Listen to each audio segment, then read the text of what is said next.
Welcome to From Caving In to Crushing It, the podcast for those who find themselves immersed in adversity and choose to write their story instead of having others write it for them. I'm Drew Duraney, and I'm your host. Clay Hicks, how are you, my friend? Good. How you doing, Drew? Thanks for having me, man. Oh, this is a pleasure, man.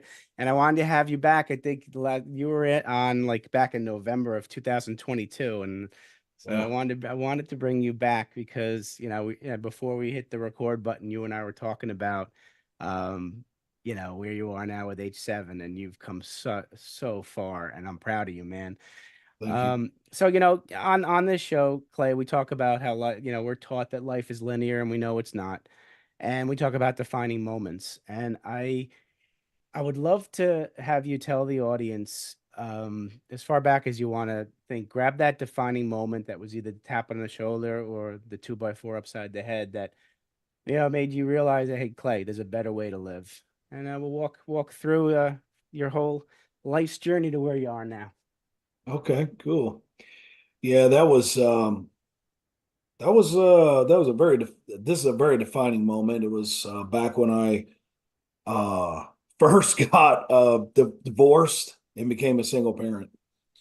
And so I was just sharing with my wife a couple weeks ago about this story. So if you could just picture a father Mhm. with a child's hand in each hand. So I had two little girls, and everything behind us was on fire, right? Not literally, I got but figuratively speaking, you. And so we walk out of the house together into a third floor walk up apartment with no washer and dryer, and it's time to figure out life. And in that singular moment, a very defining moment for my future, I needed to be transformed. Mhm. And they, along with um, my faith, transformed me. Now, it was a rough road, of course. That was not a easy path, meaning like just one day I was like, ooh, I'm different now. Mhm. Mhm. It wasn't that, but it was definitely lots and lots of moments after that from, not being able to, my electric was turned off, 2 months later, and my church helped me to pay the electric that night and did all the work to that to make that happen, to, losing my job a month later, and my apartment complex owner, I happened to have a relationship with them to where they let me skip paying my rent in November and December without any problems. Just my parents paying for our food every night for us to go over there and eat dinner. Just very, very rough, Mhm. very emotionally rough. And I was really numb through the whole thing, but I just kept moving and moving and moving. And I always tell the story like this, where January 7th, I got paid and I caught up all my rent for those last 3 months. I made like 7 grand. So I was able to catch up on my rent, which was 750 a month at the time. Okay. And my credit card or debit cards worked ever since, kind of thing. Beautiful. Yeah. So I know you're a spiritual man, and did that ever waver in those difficult, challenging times? So spiritual wavering, I will not say it that way. I will not say I wavered, like, do I keep moving forward kind of Okay. thing. Okay. It was maybe wavering with trusting him, Mm. meaning that there were doubts or whatever, like, oh my gosh, can this get any worse? So I got on my knees, there was a lot of moments right then. And I can't say that I really wavered from that. It was more detailed around, you know, am I doing the right thing? Am I doing what I should be doing? There was a lot of questioning there, Right. trusting that I was being led in that direction, I guess, is probably Okay. a better way to say that for Right. me. But Right. but Yeah. yeah, many Yeah. times. It seems like your faith in God did not waver, and that's what's really important because I recall that I when all that stuff ended up happening to me, I blamed a lot on God. I was in that victim and blame mindset, and that was a very dangerous place to be. It doesn't seem to me that you ever fell into that blame and victim mindset. You had a more facing forward type mindset. It was, that's true. Like I never really blamed him for my choices. Hmm. Yeah, that's very true. So I didn't have like I didn't feel like I was being like victimized. Whatever. No, the answer is no. I just Yeah. didn't do But that. I mean, that's a huge thing because many men we shun our support systems when the things go poorly. Like I shunned my God. He helped you forward, and because you didn't lose faith in him, and he did guide and direct you, and that I feel is the difference between the victim mindset and somebody who had a true solid belief in what God had in store for you. And I think we all need to be tested like that, Clay. Otherwise, Yeah. we're not going to be as strong as we are. So tell me what you think about being tested and how it made you stronger as a man. Well, the now I didn't figure this out till later, Yeah. like a few years later, Mhm. that I was one of the most like I had become one of the most resilient, perseverant, not give up, Mhm. like person that I've ever met. So I kind of rest my hat on that, and I don't literally don't know how to turn that off Mm. anymore. Okay. So it's hard to like explain this stick to itiveness, Mhm. this it's hard to explain, but yeah, it's kind of what it was. Yeah, the resilience, the perseverance, the persistence. I mean, I definitely see that in you now. And what I remember is when you were on one of the earlier episodes, I remember recall you telling me that you used to be ready, fire, aim rather than ready, aim, fire. So how did that change over your lifetime? I mean, I'm assuming now you're not still ready, fire, aim. Not as Otherwise, you bad at wouldn't be as all. successful as you are with H7. So tell me how how you changed it and you reversed those words. Yeah, so a few years ago when the pandemic hit, it was the pandemic moment Okay. that hit Hmm. that was so bludgeoning Hmm. on me, I guess, or whatever, however you want to say it that way. Like it was just so hard Yeah. that when I got a grip around what was going on around me, this was just recently, where Hmm. I realized that I was going to have a lot more success with a strategic mindset Yeah. and being much more methodical. So I Mm-hmm. had practiced that a few times and realized that was much better for me, is what I learned. Good. That my strategic mindset, there's nothing wrong with my brain, Good. I guess. Right. There's Yeah. nothing, this is who I am, Yeah. Hmm. and I need to embrace that. And I have, and it's really been beneficial, almost to the point where my COO is finally leaving me alone about it a little bit. There you go. There's progress. Celebrate that win, my friend. Celebrate that. Yeah, So before COVID was H7, and we'll get into H7. I want the audience to know because it's a big part of you as a human being. Was it all in person before COVID? it So was. so there's your silver lining in COVID is you had to pivot, and now you are growing at a huge pace outside of the state in which you live. And where are you now? You live. Well, I'm in Dayton, Ohio now, but You know. where do we have members? What is that? Well, no, here, no, I'm gonna set you up now. So you are now a stronger human being. You now do ready, aim, fire. You are very persistent. You've had challenges of I know we've talked about challenges of imposter syndrome, and I Yeah. believe if you haven't overcome them by now, Clay, overcome them because you are not an imposter. You are the real deal.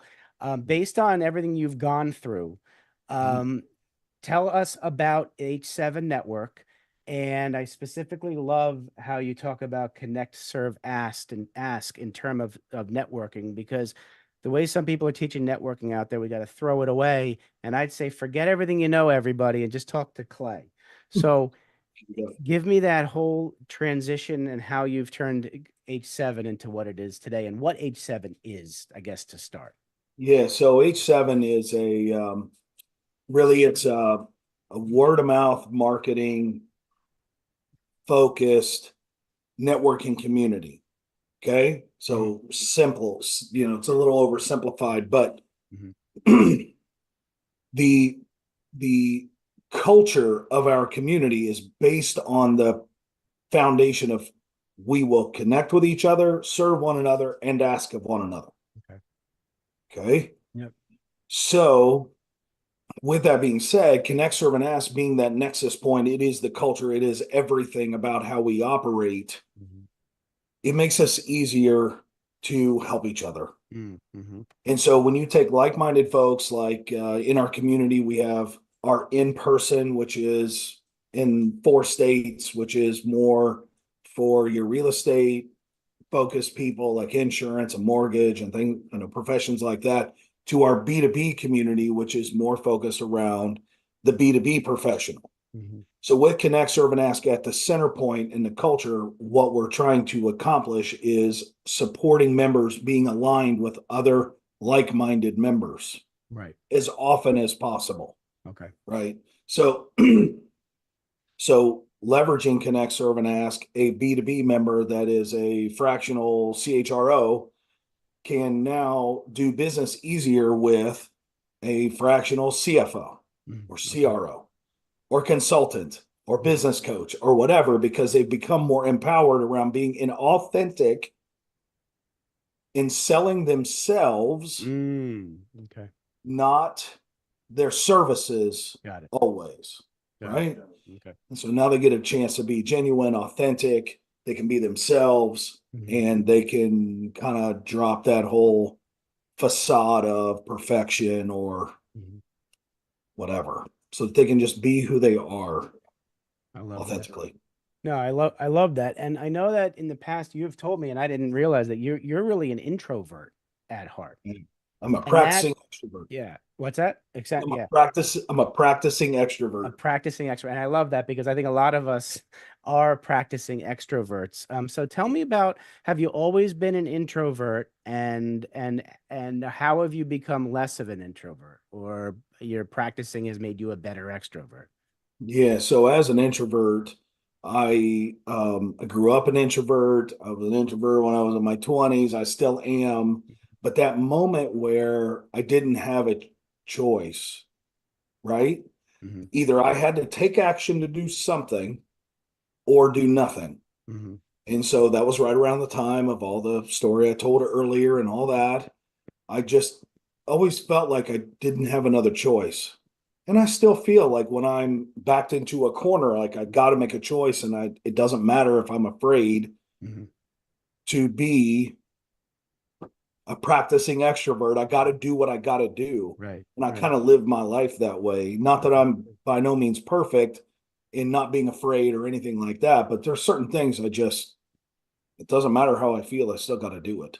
No, I love that. No, a lot of us call that doing it scared, and I Yeah, think yeah, that's the way you got to do it, because fear is always going to creep into our heads, and it's sometimes it's good to be scared because it's challenging us, and you've taken some calculated risks. I guess the risks now are more calculated and tactical than they were when you had the ready, fire, aim. You're a lot more strategic, as you said. So that's another progression as a man that you've done. I want to talk a little about the imposter syndrome and how you are slowly getting that out of your system. yeah. Um, that hmm, that's a good question. Yeah. So I I'm going to answer it like this. Hmm. I've realized that I've had some personal challenges and professional challenges that I deal with, Hmm. and I'm still dealing with them. Hmm. One of them has found myself meditating over, this is who you made me to be. Hmm. Do I appreciate that or not? And I Hmm. need to begin taking ownership over.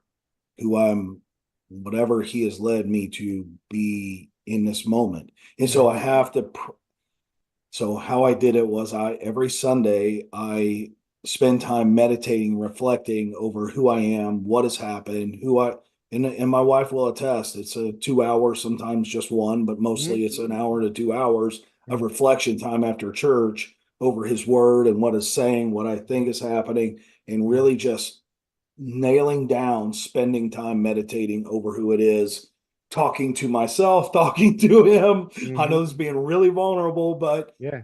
Oh, reflection is a very key element to this battle yeah. to Absolutely. overcome, if that Absolutely. makes sense. No, it does. It certainly does. And I've still struggle with imposter syndrome also. And especially, I mean, I've changed three career, so many of we entrepreneurs will leave one industry, right? Become an entrepreneur and think we were high up on that industry, and then we're an entrepreneur, and all of a sudden, like reality hits, and it's like, oh, I'm not up on that where I was high up on that mountain because no one knows who the hell I am now. And yeah, it's a battle every day. And I Yeah, think being comfortable in your own skin. So you are one of the most authentic people I've met, and I believe this world is craving authenticity, Clay.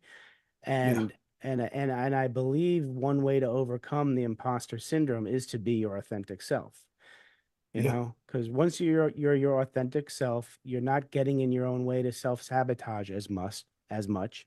You're trusting the process, or the path that God has you on. And I have an affirmation up here that I say to myself, it's up on my ceiling. It says, as I let go of the need to arrange my life, the universe brings abundant good to me. yes, yes, yes, yes, And I think that's important for we reforming imposter imposter syndrome yeah. people, because it's, yeah. So Well, it doesn't. So it doesn't help though that we're our worst critic. no, it doesn't. It doesn't help. So No. nobody can be more harder than I'm going to be. Yeah. But I also, there's a level of responsibility that we take. I'll just say, as a man, to Yeah. me, in my Yeah. opinion, that Yeah. we take over our family, over our things, whatever those things are that Mhm. we need to be responsible for. Yes. Yes. And so sometimes, being our worst critic, we will criticize ourselves from doing that wrong, but Mhm. never really forgive ourselves for Right. doing that. And Right. there's got to be that careful balance. So that's what I wrestle with. Yeah, no, absolutely. And the whole thing about, yeah, you gotta the beating ourselves up. I mean, yeah, you gotta get that voice out and say that, hey, there's a new sheriff in town. And the forgiveness is the new sheriff in town. Yeah, And we realize that when we make a decision, maybe perhaps at that time we just don't have the tools. We're not yeah, equipped right now. Hasn't given us those tools or equipped us with those tools to make a different decision. So we yeah, made our decision based on the tools that were provided to us at that time. And yeah, you're right. Yeah, give ourselves a break, man. yeah. Yeah. So no, that's awesome, Clay. I mean, I'm so happy you're in my life, man, and we gotta get together more often. And I know we will. So the audience has now gotten have grabbed the essence of Clay Hicks, I believe. And folks, I want to promote Clay. He's unbelievable, especially H7. Get on that website. And the best way to connect with Clay, and he's going to put your connect, serve, and ask to the test. So find him on LinkedIn, Clayton Hicks, and message him there. Ask for he initially said one to one, but I told him you have some great phrase you will put in front of the one to one. So it's a connect, serve, and ask one to one. Very different from all these other one-to-ones you've heard in some of these other organizations and from other people. So Yeah. so definitely get in touch with Clay. He'll enhance your life, just that short conversation. Clay, I could talk to you forever, but I know you have a business to run that's exploding, so I want to help you get back there and take care of it. So two final questions, my friend. Yeah. Clay, you are sitting down with 7 to 10-year-old Clay, and you want to give him advice about life. What are you going to tell him?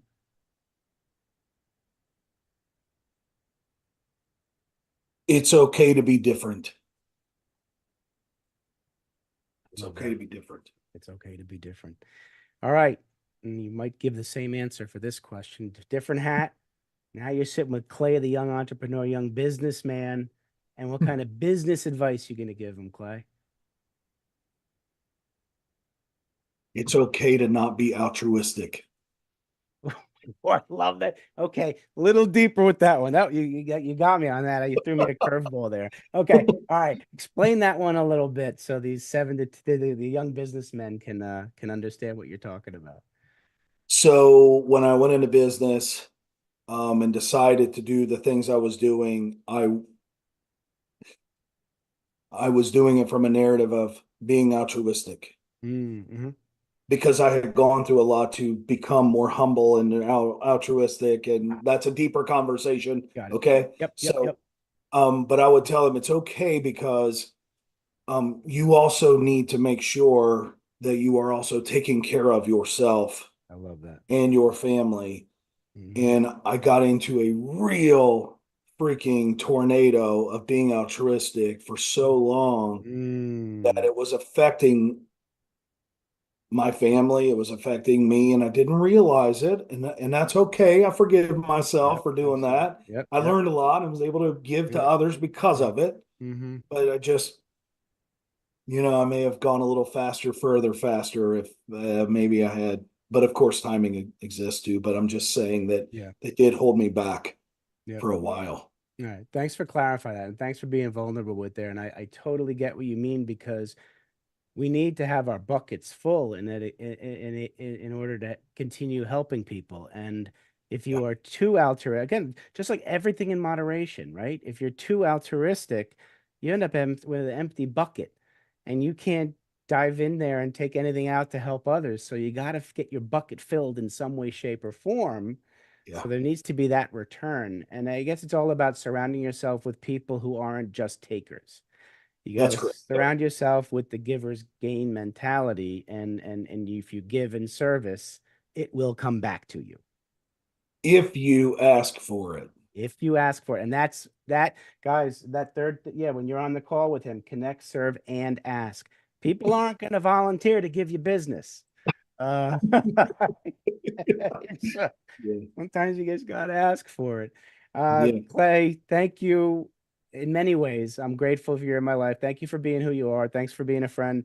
Um, I when I reached out to you again, I'm like, maybe he's too big and VIP and famous to come back on. And no, he's the same humble Clay I met two some odd years ago. And you're a great man and you're a great role model.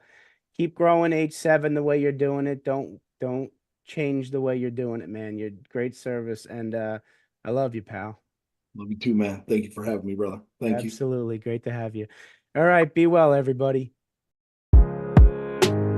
Thanks so much for listening. If you enjoyed the episode, please subscribe and give us a review to help others find it. I'd like you to answer this question. Are you living the life you want to live, or are you living the life others want you to live? I'd like you to think about that for a second, because I strongly suggest you live the life you want to live. If you want to learn more about what I stand for and my services and how I'm able to help many men get out of their own way, please go to my website at www.profitcompassion.com. Feel free to also email me at drew@profitcompassion.com. I'd love to have a conversation with you. Take care of yourself and choose to write your own story instead of letting others write it for you.